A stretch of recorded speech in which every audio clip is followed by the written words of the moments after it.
Welcome to The Hypnotist, the show that gives you inside access to cutting-edge hypnosis with real clients facing genuine issues. Brought to you by the hypnotherapist demanded by celebrities, CEOs, and even royalty, Adam Cox. These recordings took place live from Adam's clinic in London's world-famous Harley Street. This podcast features powerful hypnosis, so do not listen while driving or operating machinery. This recording is not suitable for those with epilepsy or severe mental health issues. So, get yourself comfortable and enjoy today's episode of The Hypnotist. Hi, it's Adam here, and in this episode of The Hypnotist, you'll be listening to a hypnosis session created for a client that had a lot of anxiety about wearing certain types of clothes and felt very limited in the clothes that they could wear, partly through fear of the judgment of other people, but mainly it was because of the emotion that they were feeling at wearing certain clothes. So in psychology, way back in the 60s, the cornerstone of behavioral psychology from the likes of Skinner was this principle known as conditioning. And many people will be familiar with Pavlov's dogs, of this idea of a conditioned response, that one emotion can be linked to something else. Now, conditioning and this kind of emotional trigger, that's how a lot of things work, in terms of marketing, in terms of influence, in terms of status, our buying decisions. If we're seen in a certain car, that triggers a feeling of success. Food, drink, smells, you name it. This is being used deliberately to create what's known in NLP terms as an anchor. So what you're going to hear is an elicitation of certain resource states.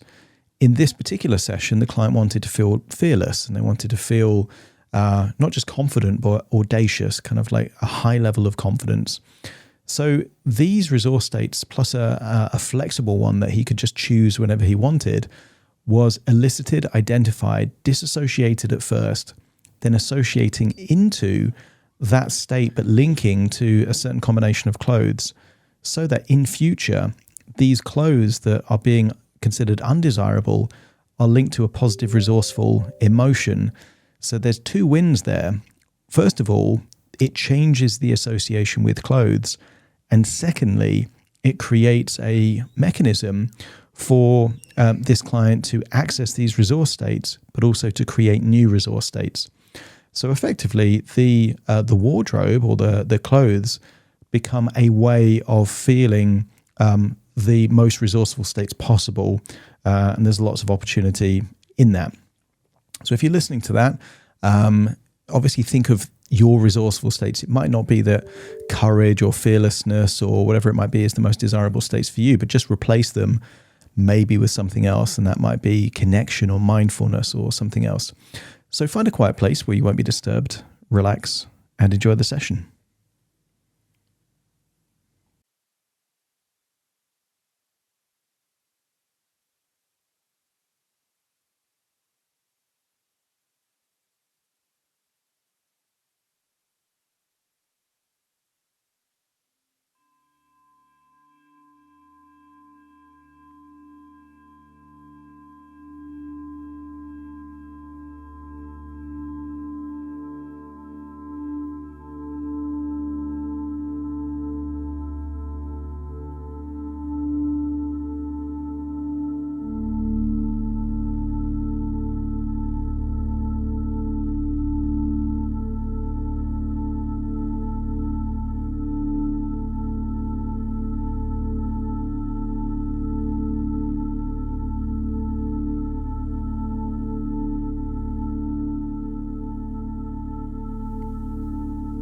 Take a deep breath in,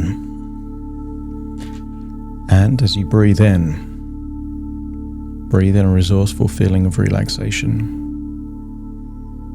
And as you exhale, just allow feelings of any worry, stress, anxiety to leave your body in your outward breath. Meaning that just by breathing in and slowly breathing out, you're able to access a state of deep relaxation,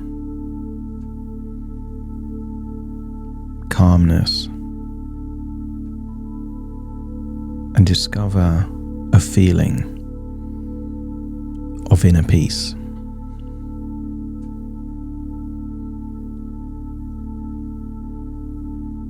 Notice that with your eyes closed, you're able to give more of your attention, your focus, to the sound of my voice.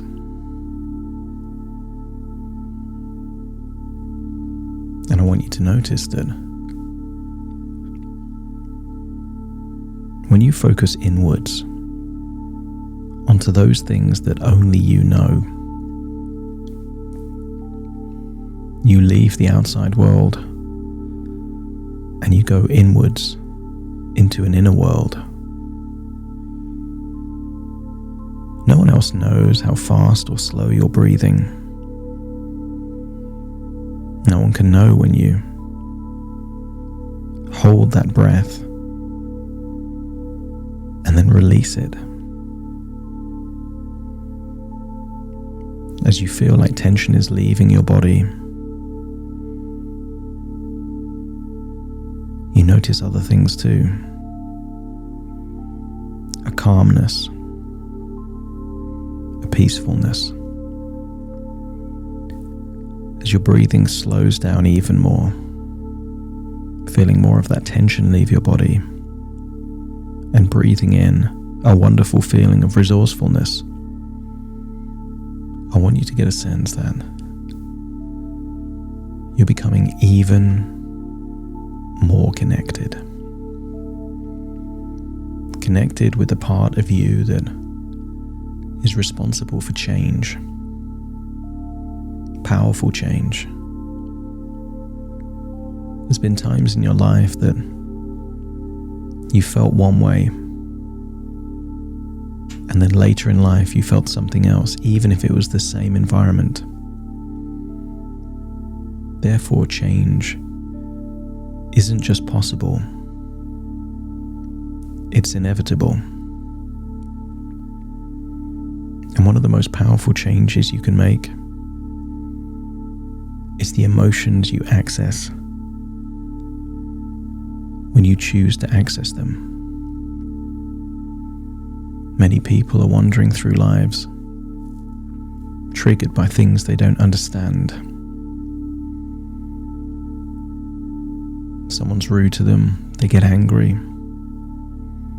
They hear a song they like, they feel happy.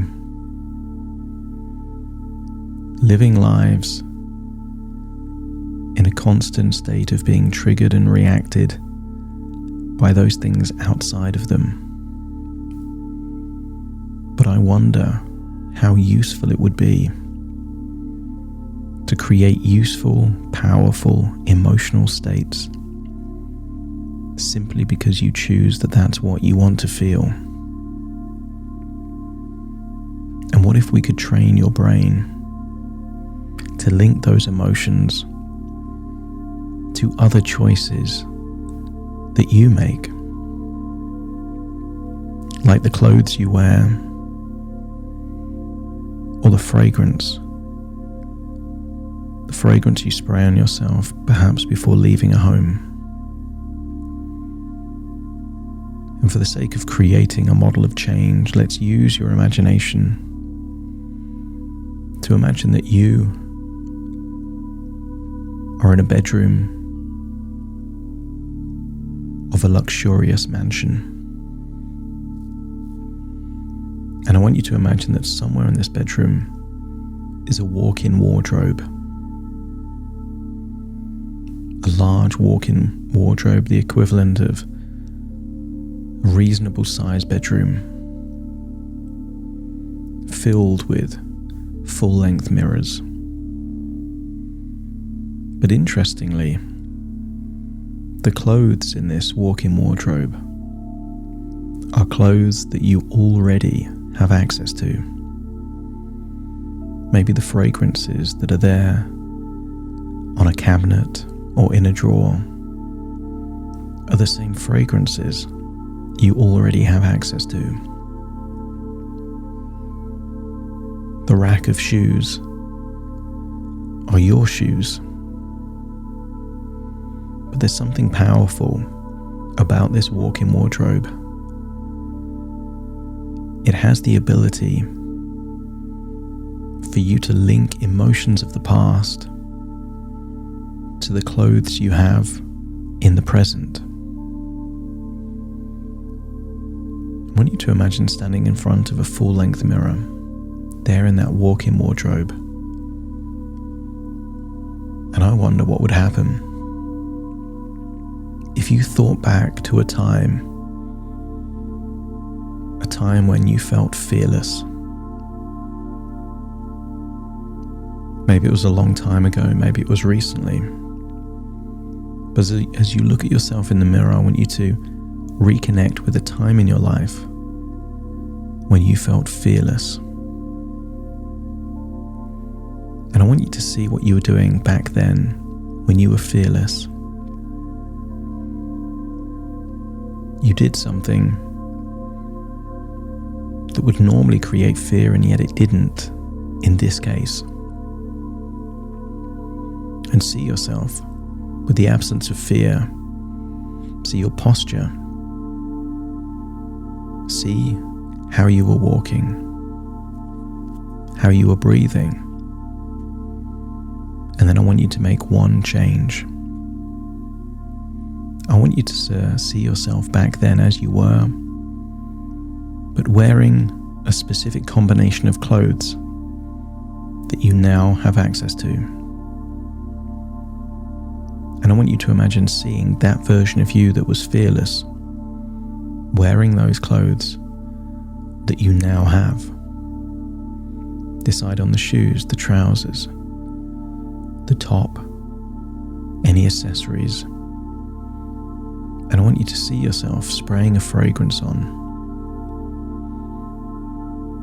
And from this point forward, this particular combination will link to a feeling of fearlessness. I want you to rewind that point in time when you felt fearless. And then I want you to imagine that you're now inside that version of you back in the past, but feeling fearless. Notice where in your body you felt it, how you were breathing, how your body language was. Tap into this wonderful feeling of fearlessness and look down and see the shoes you're wearing, the clothes you're wearing, and feel how good it feels to feel fearless while wearing these clothes.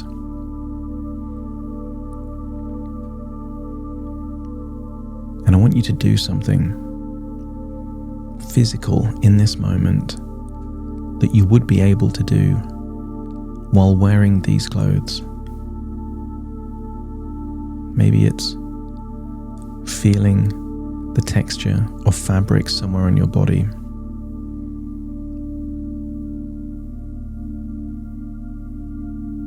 Maybe it's a particular posture that you can do at any time, but imagine doing it while wearing these clothes. Feel what it feels like to feel fearless. And then imagine you're still in your body wearing those clothes, but now standing there in your walk-in wardrobe at a full-length mirror, seeing yourself wearing those same clothes that you have access to, but feeling fearless. And then teleport you to your normal home, wearing those clothes, as you accept the suggestion that whenever you wear these clothes from this point forward, you will access a state of fearlessness, and you will have a desire to do something wearing these clothes that would require fearlessness, to strengthen the powerful association between these clothes and that feeling.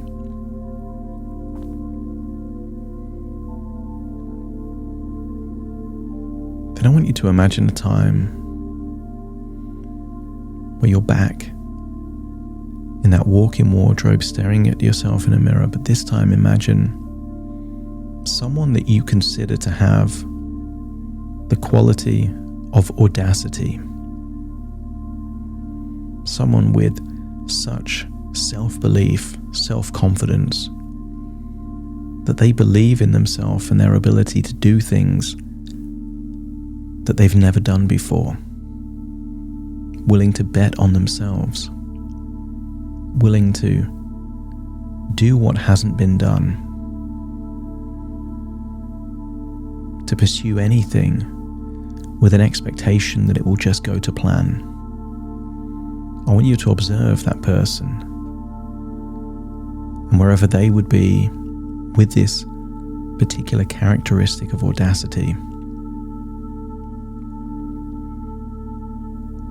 then I want you to rewind it and play them again being audacious, but this time they're wearing a different combination of your clothes.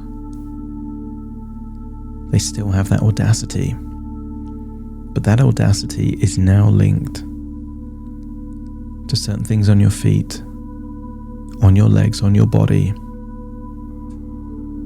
This combination of clothes is a combination lock to the resourceful state of audacity.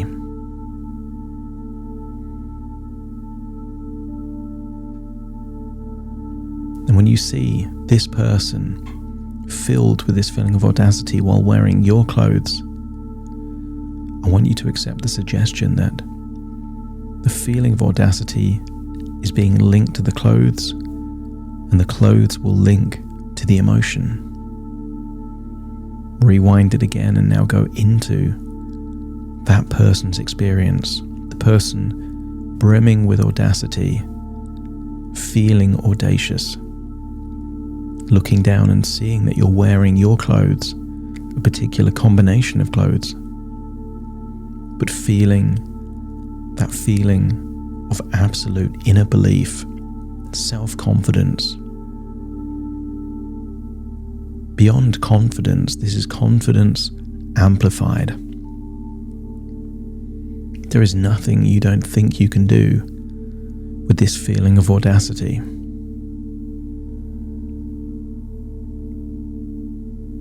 And then I want you to imagine you're back in that walk-in wardrobe, seeing yourself in a full-length mirror, but seeing the expression of audacity on your face, the posture of audacity. Link it to the clothes, a fragrance, the footwear, and then make a particular move or posture that again links to a feeling of audacity. Maybe it's chin up, shoulders back, a particular look in your eye where you don't even doubt yourself. Such inner conviction and belief, a powerful sense of audacity.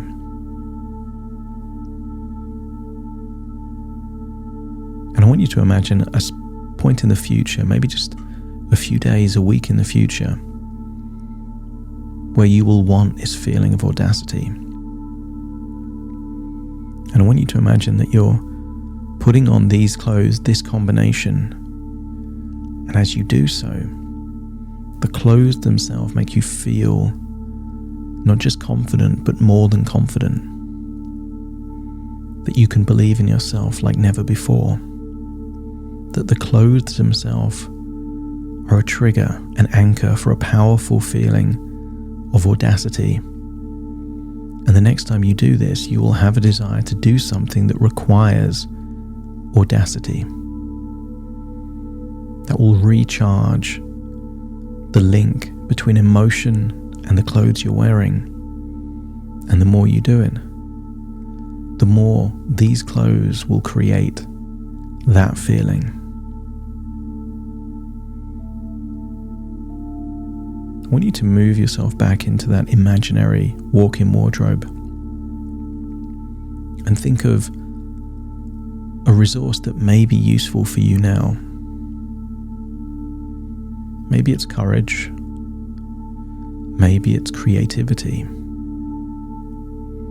Maybe it's the resource of calmness and tranquility. It doesn't matter what the resource is. What matters is thinking about a time that either you or someone you know had that quality at an intense level. As you drift off into your imagination, imagine either you or yourself or someone with that quality, and see them with whatever quality you desire most, whatever characteristic, whatever resource you need most. And then watch that again, but this time they're wearing a particular combination of clothes that you know that you own. Not the same clothes that are linked to fearlessness or audacity, a different combination of clothes. See them with that quality, then rewind it and step into either you or someone else that has that quality that you desire, while looking down and seeing yourself wearing a particular combination of clothes, perhaps a new fragrance.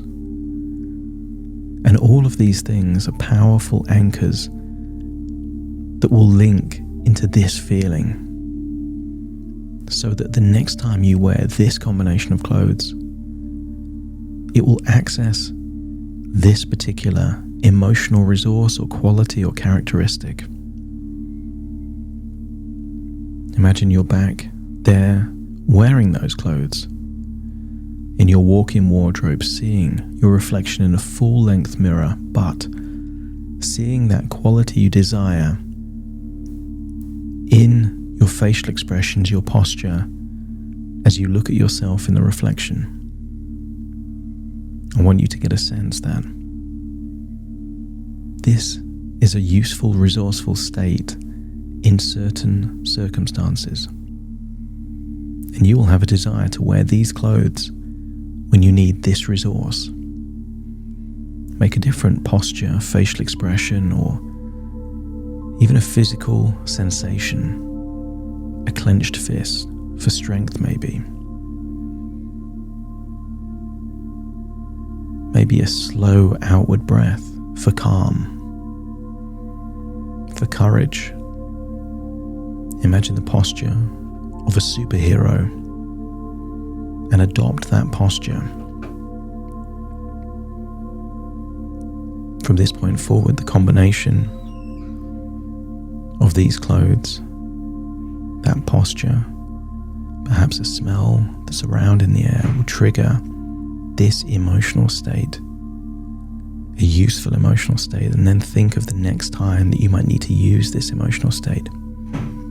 In your own environment, imagine wearing your own clothes, but this combination of clothes. And as you do so,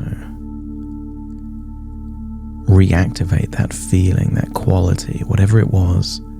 Feel like you're feeling it now, with an intention to use it in a useful way in your life.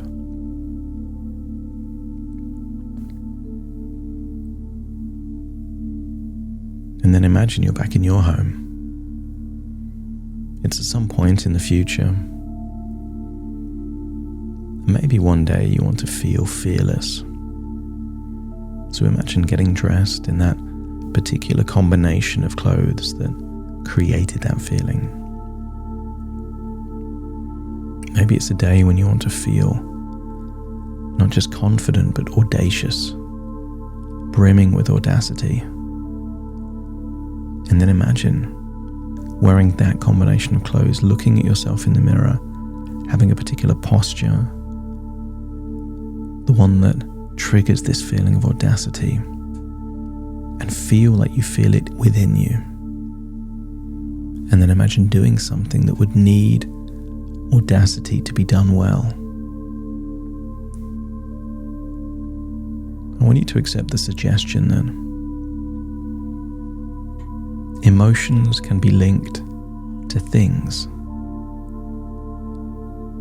Perhaps you can imagine an old family heirloom, something that had sentimental value. That the thing itself isn't what's important, but it's the emotions attached to the thing that is what gives it value and power. And if that can happen with an old necklace, an old watch, an old photo, then of course it could happen with clothes, with shoes, with a fragrance.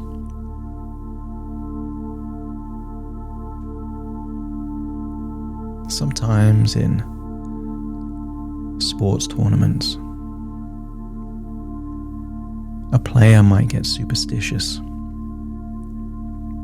feeling like an item of clothing is now linked to that feeling of victory.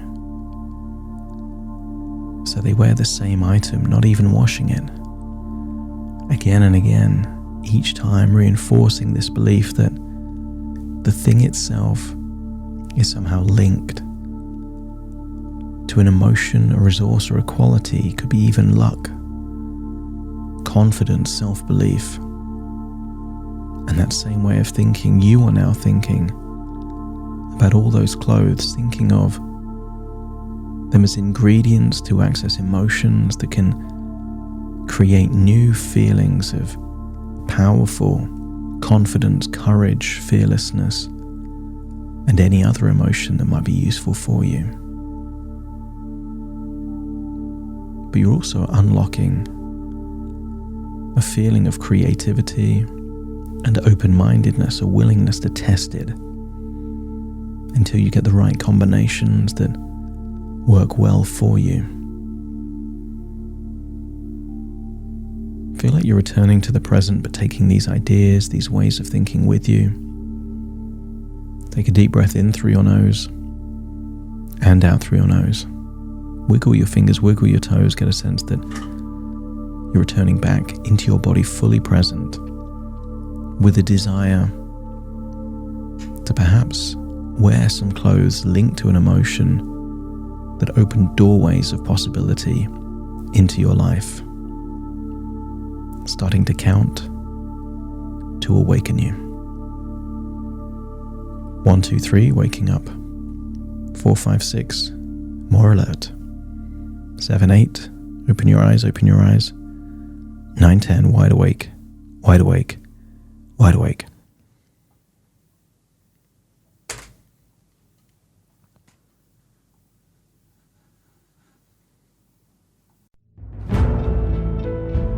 Thank you for listening to The Hypnotist with Adam Cox, the show that gives you inside access to cutting-edge hypnosis with real clients facing genuine issues. To automatically receive the latest episodes, please subscribe. If you'd like to support the show, please share this episode with just one friend you think it could help. And if this episode helped you, please leave us a 5-star review.